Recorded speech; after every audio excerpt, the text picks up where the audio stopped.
Bueno, mi nombre es Ivette Castaño, soy del programa de arte dramático de la Facultad de Bellas Artes en la Universidad del Atlántico. Pues en esta unidad, que es la unidad 3, hablamos un poco de lo que es pues, el conflicto armado, el surgimiento de las guerrillas y también pues titulamos esta unidad como Cultura de Paz, Convivencia y Participación Universitaria. Pues para dar como un poquito la introducción de todo lo que tenemos acá en este mapa mental, mapa conceptual, sabemos que Colombia ha vivido uno de los conflictos armados internos más largos del mundo. Durante más de 6 décadas, la violencia ha marcado profundamente la historia política, social, económica del país, dejando millones de víctimas, desplazados y profundas heridas colectivas. En este video abordaré los orígenes y evolución del conflicto armado interno en Colombia, los principales procesos de paz desde 1980 hasta la actualidad, los componentes del sistema integral de la verdad, justicia, reparación y no repetición, especialmente el papel de la Jurisdicción Especial para la Paz y finalmente haré una reflexión personal sobre cómo la Universidad del Atlántico puede consolidar como territorio de paz el marco de la paz total. Pues empezamos con este tema inicial que tenemos en la parte acá derecha, orígenes y evolución del conflicto armado interno en Colombia. Tenemos orígenes históricos. El conflicto armado colombiano tiene raíces profundas que se remontan a mediados del siglo XX. Uno de sus antecedentes más importantes fue el periodo conocido como la violencia de 1948 y 1958, desencadenando tras el asesinato del líder liberal Jorge Eliezer Gaitán. Este hecho provocó una guerra partidista entre liberales y conservadores, que dejó más de 200 muertos.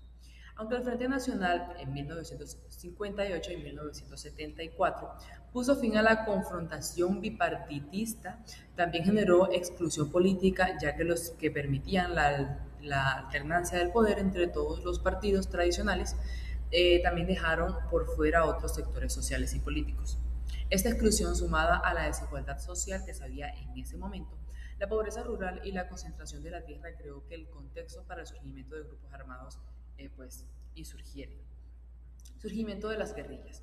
Durante las décadas de 1960 y 1970 surgieron varios grupos guerrilleros de izquierda, influenciados por ideas marxistas, socialistas, por la Revolución Cubana. Entre los principales se encuentran las FARC, que es Fuerzas Armadas Revolucionarias de Colombia, que es un ejército del pueblo que surgieron en 1964 con un enfoque campesino y marxista-leninista, o pues así se le denomina a este grupo.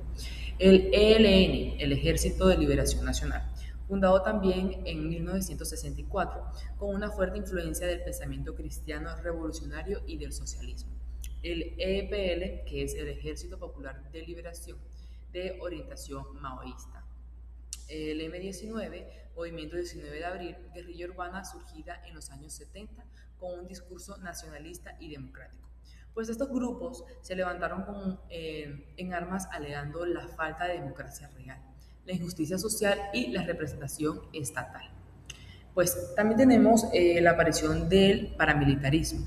En los años 80 y 90 surgieron los grupos paramilitares, que inicialmente como respuestas, surgieron como respuestas a la autodefensa creadas por terratenientes y sectores económicos para combatir a las guerrillas.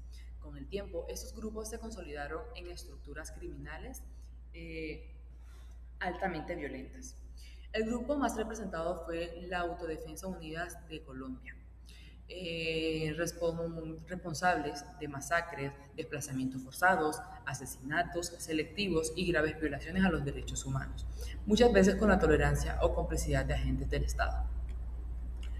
También tenemos otro punto de esta unidad, que es el narcotráfico y prolongación del conflicto. El narcotráfico se convirtió en un factor clave de que se intensificó y se prolongó en el conflicto armado. Tanto guerrillas como paramilitares financiaron sus actividades mediante el control de cultivos ilícitos, rutas de narcotráfico y extorsiones. Esto transformó el conflicto como una guerra compleja, donde se mezclaron intereses políticos, económicos y criminales.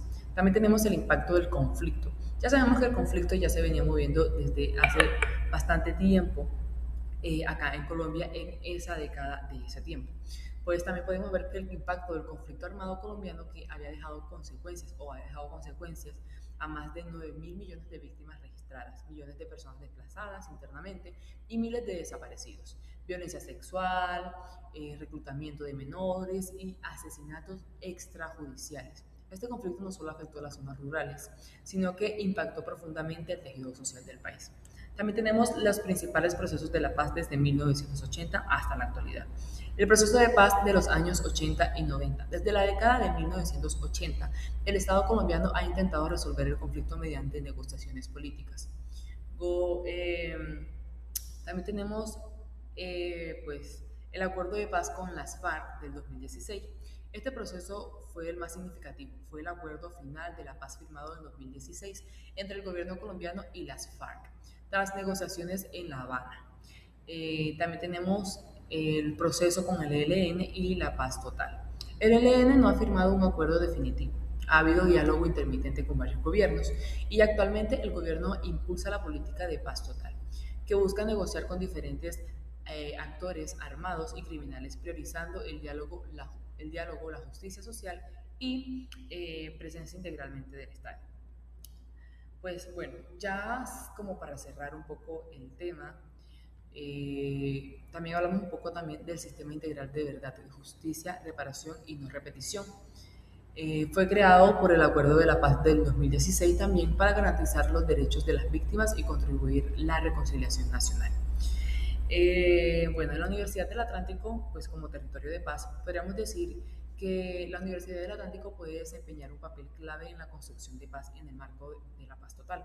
Como institución política, tiene la responsabilidad de formar ciudadanos críticos, conscientes y comprometidos con la transformación social. La paz no se construye solo desde el Estado, sino también desde los espacios educativos, donde se forman las nuevas generaciones capaces de romper los ciclos de violencia, de de maltrato, de narcotráfico, porque también dentro de esta generación o de estos espacios educativos se pueden ver este tipo de actos. Bueno, y en conclusión, podríamos decir que el conflicto armado colombiano es el resultado de múltiples factores históricos, sociales y políticos, aunque pues ha tenido bastantes avances y limitaciones, representan una oportunidad para construir un país más a gusto e incluyente. Sí, pues se sigue combatiendo estos conflictos. El sistema integral de verdad, justicia, reparación y no repetición constituye un paso fundamental hacia la reconciliación y a la universidad como espacio de pensamiento crítico que puede ser un acto clave en la consolidación de toda la paz de Colombia. Gracias.